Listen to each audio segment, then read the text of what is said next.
తెలంగాణ రాష్ట్ర పంచాయతీరాజ్ మహిళా శిశు సంక్షేమ శాఖ మంత్రి అయినటువంటి సీతక్క గారిని మర్యాదపూర్వకంగా కలవడం జరిగింది. ముఖ్యంగా తెలంగాణ రాష్ట్రంలో ఏదైతే త్వరలో జరగబోయేటటువంటి పంచాయతీ ఎన్నికల్లో వికలాంగులకు జనాభా దామాషా ప్రకారం రాజకీయ రిజర్వేషన్ కల్పించే విషయాన్ని రాష్ట్ర ముఖ్యమంత్రి గారితో చర్చించాలని చెప్పేసి రాష్ట్రంలో వికలాంగులు ఎదుర్కొంటున్న సమస్యలు పరిష్కరించేందుకు ముందుగా ఈ రాష్ట్రంలో ఉన్నటువంటి అన్ని వికలాంగుల సంఘాలతోని అన్ని రాజకీయ పార్టీలతోని ఒక అఖిలపక్ష సమావేశం నిర్వహించి రాష్ట్ర వ్యాప్తంగా వికలాంగులు ఎదుర్కొంటున్న సమస్యల పరిష్కారానికి గౌరవ ముఖ్యమంత్రి గారు కృషి చేసే విధంగా చర్యలు తీసుకోవాలని చెప్పేసి గౌరవ మంత్రివర్యులు సీతక్క గారికి విజ్ఞప్తి చేయడం జరిగింది. ముఖ్యంగా మన పక్కనే ఉన్నటువంటి తమిళనాడు రాష్ట్రంలో వికలాంగులకు పంచాయతీ మున్సిపల్ ఎన్నికల్లో రాజకీయ రిజర్వేషన్ కల్పించే విధంగా మొన్న మధ్యనే వాళ్ళు చట్టం చేశారు. కాంగ్రెస్ పార్టీ ఏమో పార్లమెంట్ ఎలక్షన్ సమయంలో ఏఐసీసీ ఎన్నికల మేనిఫెస్టోలో మీ మెజార్టీ పార్లమెంట్ స్థానాలు కనుక తెలంగాణలో గెలిస్తే ఖచ్చితంగా వికలాంగులకు స్థానిక సంస్థల ఎన్నికల్లో రిజర్వేషన్ కల్పిస్తాం. మేము గతంలో రాజస్థాన్, ఛత్తీస్గఢ్లో గతంలో మా కాంగ్రెస్ ప్రభుత్వం అధికారంలో ఉన్న సమయంలో మేము రిజర్వేషన్లు ఇచ్చినాం. అదే కోణంలో తెలంగాణలో కూడా ఖచ్చితంగా వికలాంగులకు రిజర్వేషన్ కల్పిస్తామని చెప్పేసి వాళ్ళు ఏఐసీసీ ఎన్నికల మేనిఫెస్టోలో పెట్టారు. ఒక పక్క తమిళనాడులో మేనిఫెస్టోలో పెట్టలేదు, కానీ అక్కడ వికలాంగుల సంఘాల విజ్ఞప్తి మేరకు వాళ్ళ ఆకాంక్షలకు అనుగుణంగా అక్కడ ఉన్నటువంటి తమిళనాడు రాష్ట్ర ముఖ్యమంత్రి స్టాలిన్ గారు కృషి చేస్తూ ఈ మధ్యనే చట్టం చేసిండు. పంచాయతీ మున్సిపల్ ఎన్నికల్లో వికలాంగులు రిజర్వేషన్ కల్పిస్తూ చట్టం చేసిండు. కానీ తెలంగాణలో అధికారంలో రాకముందు మేము అధికారంలోకి వస్తే 6,000 రూపాయలు పింఛన్ ఇస్తాం, అధికారంలోకి వస్తే వికలాంగుల అట్రాసిటీ చట్టాన్ని అమలు చేస్తాం, అధికారంలోకి వస్తే వికలాంగుల బ్యాక్లాగ్ ఉద్యోగాలు భర్తీ చేస్తాం, అధికారంలోకి వస్తే ఆర్టీసీలో వికలాంగులందరికీ ఉచిత ప్రయాణం కల్పిస్తామని అనేకమైనటువంటి హామీలు ఇచ్చినటువంటి రాష్ట్ర ముఖ్యమంత్రి రేవంత్ రెడ్డి గారు ఏ ఒక్క హామీని కూడా 16 నెలల పాలన పూర్తిగా వస్తుంది, ఏ ఒక్క హామీని కూడా నెరవేర్చలేదు.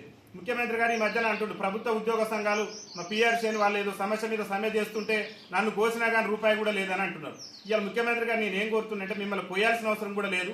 పంచాయతీ ఎన్నికల్లో వికలాంగులకు రిజర్వేషన్ కల్పించడానికి రాష్ట్ర ప్రభుత్వానికి పైసా కూడా అవసరం లేదు. రూపాయి ఖర్చు లేకుండా వికలాంగులకు రాజకీయ రిజర్వేషన్ కల్పిస్తే తెలంగాణ రాష్ట్రంలో దాదాపు 26,000 మంది అంటే 26,000 మంది వికలాంగులకు రాజకీయ అవకాశాలు వచ్చే అవకాశం ఉంది. ఈ దేశాన్ని స్వతంత్రం వచ్చి 75 ఏళ్ళు అవుతుంది. 75 ఏళ్ల నుంచి కూడా మీ సకలాంగుల పాలకుల చేత వంచితపడినటువంటి సామాజిక వర్గం మా వికలాంగుల సామాజిక వర్గం. మీ కాంగ్రెస్ పార్టీ, మీ రాహుల్ గాంధీ ఏఐసీసీ ఎన్నికల మేనిఫెస్టోలో పొందుపరిచిండు. కాంగ్రెస్ పార్టీకి మెజార్టీ పార్లమెంట్ స్థానాలు ఇస్తే ఖచ్చితంగా వికలాంగులకు తెలంగాణలో కూడా పంచాయతీ ఎన్నికల్లో రిజర్వేషన్ కల్పిస్తానని చెప్పారు.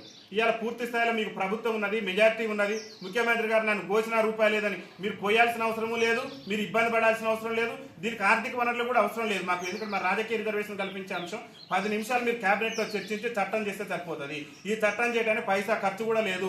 తెలంగాణలో 13,000 మంది పురుష వికలాంగులకు, 13,000 మంది మహిళా వికలాంగులకు రాజకీయ అవకాశాలు వచ్చి రేపు 26,000 మంది వికలాంగులు ప్రజాప్రతినిధులు ఉండేటటువంటి అవకాశం ఉంది. కాబట్టి రాష్ట్ర ముఖ్యమంత్రి గారు దయచేసి ఆలోచన చేసి పంచాయతీ ఎన్నికల వికలాంగులకు రాజకీయ రిజర్వేషన్ కల్పించేందుకు చొరవ చూపాలని చెప్పేసి భారత వికలాంగుల హక్కుల పరిరక్షణ సమితి రాష్ట్ర కమిటీ పక్షాన గౌరవ మంత్రివర్యులు సీతక్క గారికి, పెద్దలు మా నల్గొండ శ్రీరన్న గారు రాష్ట్రపతి అవార్డు గ్రహీత, వారు అనేక సార్లు విజ్ఞప్తి చేశారు, మేము అనేక సార్లు విజ్ఞప్తి చేసినాం. ఆర్టీసీలో ఉచిత ప్రయాణం గురించి పొన్నం ప్రభాకర్ గారికి అనేక వినతి పత్రాలు ఇచ్చినాం. ఇలా మేము సమస్యల మీద వినతి పత్రాలు ఇస్తుంటే ఆ వినతి పత్రాలు చెత్తపుట్టలు వేసేటటువంటి ప్రభుత్వం ఎక్కువ ఉన్నది, కానీ సమస్యలు పరిష్కరించేటటువంటి ప్రయత్నం చేయట్లేదు. కాబట్టి పక్కన ఉన్నటువంటి ముఖ్యమంత్రి స్టాలిన్ గారిని చూసైనా రాష్ట్ర ముఖ్యమంత్రి గారు నేర్చుకోవాలి. ఇంకొక విచిత్రకరమైనటువంటి విషయం ఏంటంటే తమిళనాడు పీసీసీ అధ్యక్షుడు తెలంగాణ రాష్ట్ర ముఖ్యమంత్రి రేవంత్ రెడ్డి గారు లేఖ రాసిండు.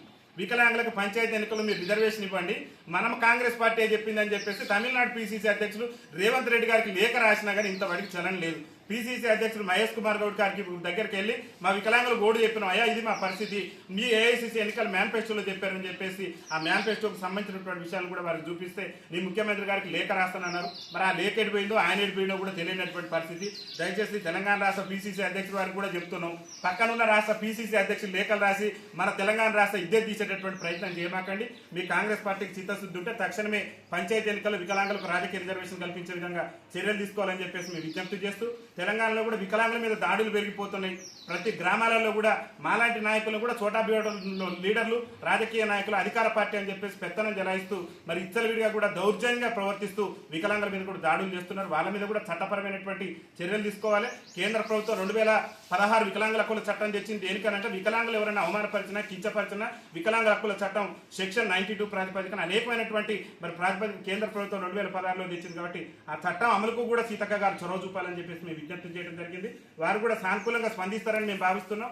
ముఖ్యమంత్రి రేవంత్ రెడ్డి గారితో మాట్లాడి తక్షణమే త్వరలోనే అన్ని వికలాంగుల సంఘాలతో అన్ని రాజకీయ పార్టీలతో అఖిలపక్ష సమావేశం నిర్వహించి స్థానిక సంస్థల ఎన్నికలతో పాటు మరి మున్సిపల్ ఎన్నికల్లో కూడా వికలాంగులకు రాజకీయ రిజర్వేషన్ కల్పించే విధంగా చర్యలు తీసుకొని ఇలా ఆర్థిక వనరులు సరిపోవట్లేదయ్యి అని చెప్తున్నారు. మీరే ఎన్నికల సమయంలో తెలంగాణలో ఆర్థిక పురోగభివృద్ధి సాధిస్తాం, ఆర్థిక పరిస్థితిని మెరుగుపరుస్తాం, తెలంగాణకు పెట్టుబడులు తీసుకొస్తాం, తెలంగాణ పారిశ్రామిక రంగాన్ని అభివృద్ధి పదంలో నడిపిస్తాం అని చెప్పేసి మీరే అమలు కానటువంటి హామీలను మీరు ఇచ్చారు. ఇలా అమలు చేయాల్సినటువంటి బాధ్యత మీ మీద ఉంది. ఇలా మమ్మల్ని నమ్మించి మా గొంతు కోసేటటువంటి ప్రయత్నం చేస్తే మేము కూడా సహించబోం. పెద్ద ఎత్తున భారత వికలాంగుల హక్కుల పరిరక్షణ సమితి ఆధ్వర్యంలో 6,000 పింఛన్ ఇచ్చేంత వరకు రేవంత్ రెడ్డి ప్రభుత్వాన్ని వదిలిపెట్టాం.